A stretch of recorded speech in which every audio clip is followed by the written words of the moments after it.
euro dina de cini verba uyuk husuru şiddet esto verba dedim deni. Yo 1906'de Dominik'te trajik yo korkunç yo katliam mavayı çeken yani servineni işkencekini o tecavüzkini o batte yin çira ser erzen.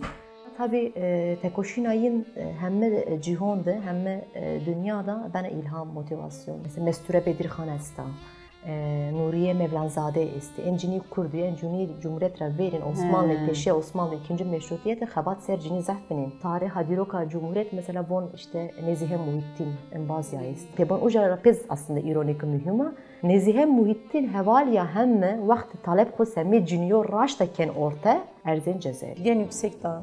Sabah Tünce, Gülten Kışanaki demestara. Şahsen ne de aslında belki de sazaracı da cini zaradır.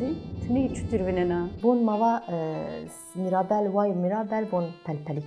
Yani bon hiri pelpelik. Fakat hiri pelpelik kurdu o zesto. Yani şu mazon Fransat çipi Ahmet katil kardeş.